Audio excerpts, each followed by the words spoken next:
नमस्कार। बहुत बहुत स्वागत है आप सबका अपने इस सेशन में। I welcome you all to this session. और आज के इस सेशन में हम लोग उस एक टॉपिक पर बात करेंगे, उस एक विषय पर समझने की कोशिश करेंगे कि आखिरकार में नेपाल में आने वाले दिनों में अगस्त 23 में 23 अगस्त को नेपाल में एक सेमिनार होने जा रहा, लेकिन इसकी चर्चा चाइना तक हो रही है और शी जिनपिंग की सरकार इस नेपाल में होने वाले सेमिनार से इतना घबरा रही है। आखिरकार में इसमें ऐसा क्या है? ये जो सेमिनार होने जा रहा है नेपाल में, आखिरकार में इसमें ऐसा क्या है जिसकी चर्चा जो है वो नेपाल से ज्यादा चीन में हो रही है? और भारत इस सेमिनार को कैसे देखता है? क्योंकि हम सबको पता है कि इस पूरे एशियन कॉन्टिनेंट में चीन और इंडिया जो हैं वो किस तरीके से एक दूसरे को काउंटर करते हैं। तो भारत के पास दरअसल एक ऐसी ताकत, एक ऐसा स्ट्रैटेजिकल वेपन लग गया है जो नेपाल जो जो जो चीन की सबसे बड़ी कमजोरी है। जी हां, मैं बात कर रहा हूं तिब्बत की। अब देखिए दरअसल पूरी कहानी क्या है। कहानी यह है कि आने वाले 23 तारीख को, 23 अगस्त को, मैं आपको पूरा न्यूज दिखा रहा हूं। देखिए 23 अगस्त से लेके 29 अगस्त तक 17 तिब्बतन स्टडीज सेमिनार काठमांडू में होने जा रहा है। अब काठमांडू में होने जा रहा है, नेपाल में होने जा रहा है, इसमें प्रॉब्लम क्या है? कहीं भी हो सकता है, बिल्कुल हो सकता है। आप ये कह सकते हैं कहीं भी हो सकता है, किसी देश को क्या दिक्कत? बिल्कुल हो सकता है, कोई दिक्कत नहीं है। दिक्कत सेमिनार से नहीं है, दिक्कत ये सेमिनार किसका हो रहा है। ये सेमिनार हो रहा है तिब्बतियंस का। ये 17 तिब्बतियन स्टडीज सेमिनार है। ये माना जा रहा है, चीन को ऐसा लग रहा है कि ये प्लेटफॉर्म तिब्बतियंस यूज कर सकते हैं एंटी चाइना प्रोपेगेंडा को फैलाने के लिए, दुनिया से अपनी अपने फेवर में सिंपैथी लेने के लिए। क्योंकि तिब्बत, हम सब जानते हैं कि कई तिब्बतियंस जो है इंडिया में रिफ्यूजीज के फॉर्म में रहते हैं, यहां उन्होंने शरण ले रखी है। ऐसे ही ठीक ठाक संख्या में ना नेपाल में भी रहते हैं। और चीन को यह लगता है यार ये कहीं ऐसा तो नहीं है कहीं ये प्लेटफॉर्म जो है एंटी चाइना हो जाए। तो चीन को इसी तिब्बतियन स्टडीज सेमिनार से खतरा है। और आप देखिए इसमें पूरे दुनिया से ये माना जा रहा है 700 अप्रोक्सीमेटली 700 तिब्बत स्कॉलर्स जो हैं वो यहां पर पार्टिसिपेट करेंगे। ये अलग बात है, ये बार बार कहा जा रहा है ये पूरा सेमिनार जो है ना वो दरअसल एक एकेडमिक गैदरिंग है। एक एकेडमिक गैदरिंग है, इसमें कोई प्रोपोगेंडा नहीं है, इसमें कोई पॉलिटिकल बातें नहीं होनी है, केवल एकेडमिक गैदरिंग है। इसमें चर्चा की जाएगी कुछ टॉपिक्स पर, सिर्फ यही है। और आप देखें चीन इतना इस पूरे सेमिनार से घबरा गया, शी जिनपिंग जैसा व्यक्ति, जैसा तानाशाह घबरा गया। नेपाल में कम चर्चा, चीन में ज्यादा चर्चा, कि आनन फानन में जल्दी जल्दी नेपाल में जो चाइनीज राजदूत हैं वो नेपाल के फॉरेन सेक्रेटरी से जाकर के मिले तुरंत, और उन्होंने अपना कंसर्न शो किया, उन्होंने ऑब्जेक्शन क्रिएट किया कि देखिएगा कि ये जो सेमिनार होने जा रहा है ये कहीं एंटी चाइना प्रोपेगेंडा को प्रमोट ना करे, ये प्लेटफॉर्म जो है वो एंटी चाइना यूज नहीं होना चाहिए। ये चीन की तरफ से नेपाल गवर्नमेंट को ऑब्जेक्शन क्रिएट किया गया है। ये दिखाता है कि तिब्बतियन का कोई भी फंक्शन, कोई भी इशू कहीं भी होगा ना दुनिया के किसी भी कोने में, नेपाल मतलब चाइना को नींद नहीं आती। चाइना में एक घबराहट सी रहती है कि कहां कौन से फंक्शन में एंटी चाइना बातें होने लग जाएं और दुनिया भर के देश जो है वो तिब्बत के सपोर्ट में खड़े हो जाएं, तिब्बत उनसे सारी सिंपैथी ले ले। क्योंकि हम सब जानते हैं कि चीन लगातार हमेशा से कहता रहा है, चीन का मानना है कि तिब्बत और ताइवान ये दोनों उसके इंटीग्रल पार्ट हैं। आप देखिए दोनों को लेकर के चीन इतना ऑब्सेस्ड है कि ताइवान के मैटर पर तो वो अमेरिका से लड़ने को तैयार है, वो अमेरिका को धमकाता रहता है कि ताइवान से दूर रहो। जहां तक रही बात तिब्बत की, देखिए तिब्बत 1950 में आप देखें अगर, तो चीन ने तिब्बत पर जबरदस्ती कब्जा करना शुरू किया, लोगों को मारा पीटा, काफी जुल्मों सितम किए, एट्रोसिटीज के। बहुत सारे तिब्बतियंस जो हैं वो भारत चले आए।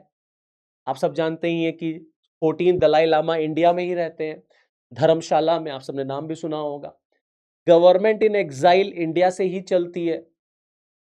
तो चीन ने तिब्बत पर कब्जा तो कर लिया, वहां के संसाधनों पर तो कब्जा कर लिया, लेकिन लोगों के दिलों पर राज नहीं कर पाया।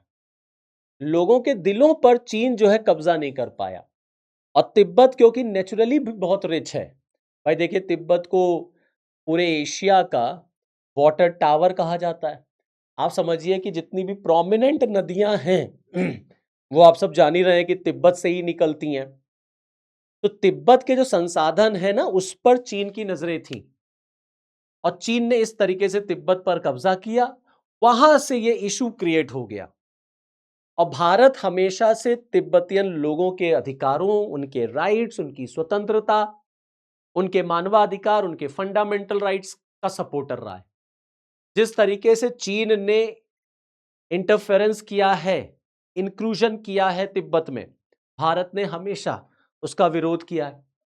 चीन का जिस तरीके से एक्सपेंशनिस्ट पॉलिसी रही है, भारत हमेशा से उसका खिलाफत करता है।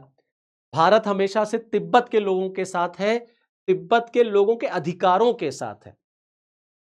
और भारत को अच्छी तरह से पता है कि तिब्बत जो है और ताइवान, ये दोनों चीन की बहुत बड़ी कमजोरी हैं, बहुत बड़ी कमजोरी हैं। तो चाइना जो है ना, वो तिब्बत पे उसने कब्जा तो जरूर कर लिया, लेकिन वहां के लोगों को जीत नहीं पाया।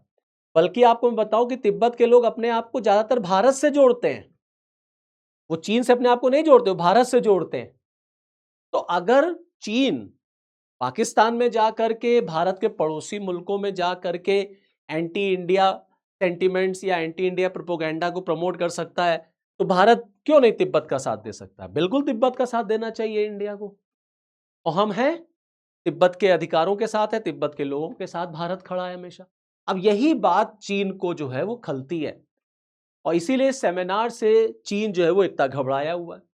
अच्छा, अब नेपाल में देखिए, अब नेपाल की जो सरकार है, बालेन शाह, जो कि एक रिवॉल्यूशन के बाद वहां के प्राइम मिनिस्टर बने, अब लोग नेपाल से पूछ रहे हैं, ये बताओ कि नेपाल सोवरेन और डेमोक्रेटिक कंट्री है कि नहीं है? चीन कौन होता है हमको आदेश देने वाला? कि नेपाल चीन का पपेट है, जो चीन कहेगा वही नेपाल कहेगा। इस बात पर भी हो गया। तो नेपाल सरकार ने हालांकि चाइना को यह एश्योर किया है कि China criticism means anti China इस प्लेटफॉर्म का यूज नहीं होगा, मींस एंटी चाइना कोई काम भी इस सेमिनार में नहीं किया जाएगा। ये नेपाल की तरफ से आया। अब नेपाल में इस सेमिनार से चीन इसलिए भी घबराया है क्योंकि भाई भारत से भी तो लोग जाएंगे, और चीन को पूरी तरीके से पता है कि भारत खुल करके तिब्बत और दलाई लामा और तिब्बत के लोगों के साथ है।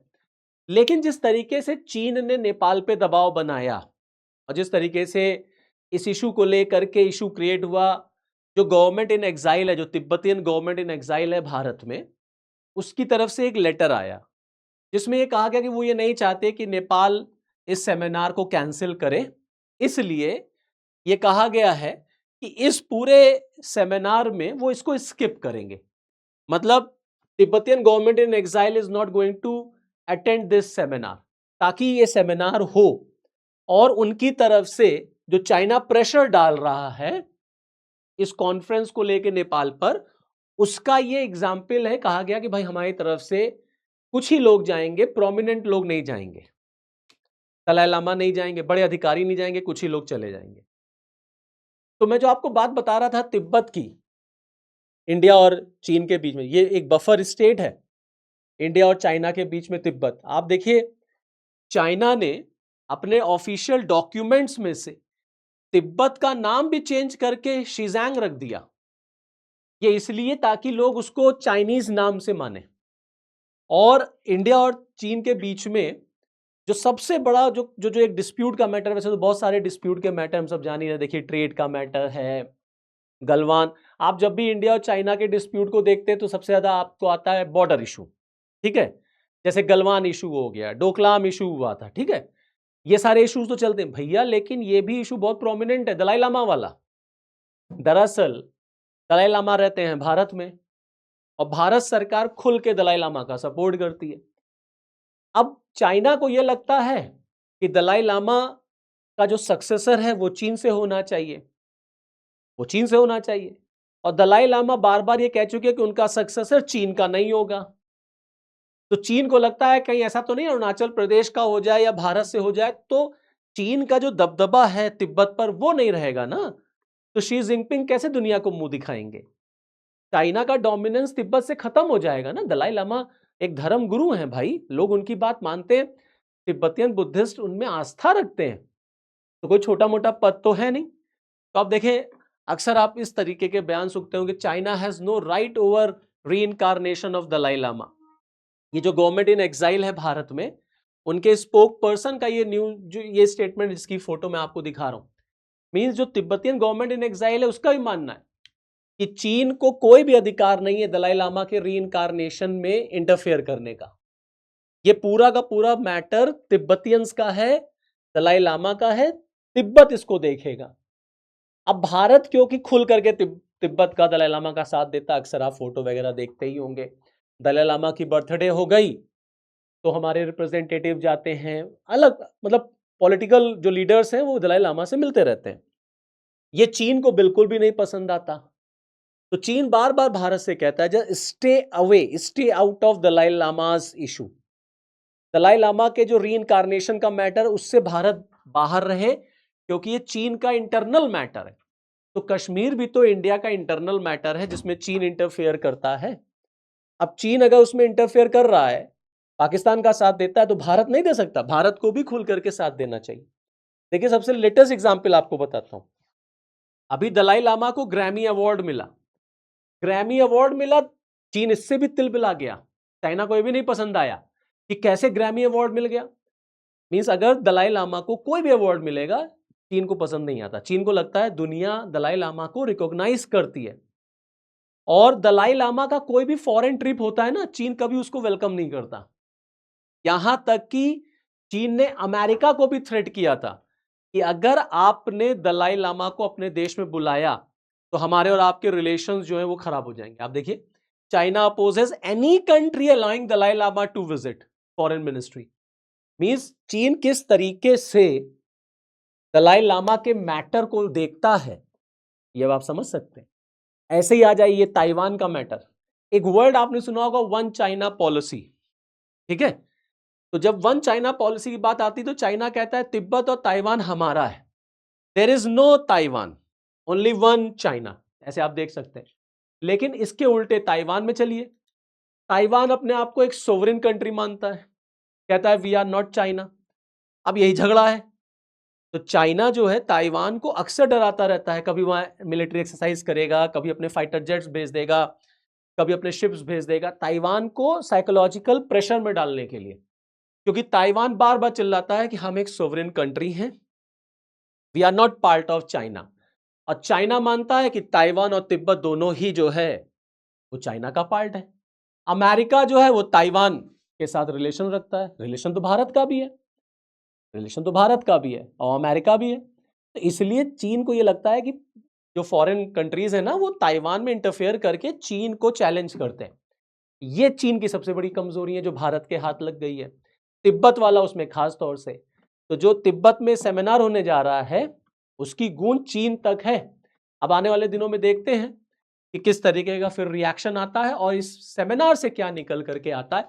कहा तो जा रहा है कि पूरा एकेडमिक है, बट लेट्स सी कि क्या स्टेटमेंट इसमें आता है, कैसे आता है।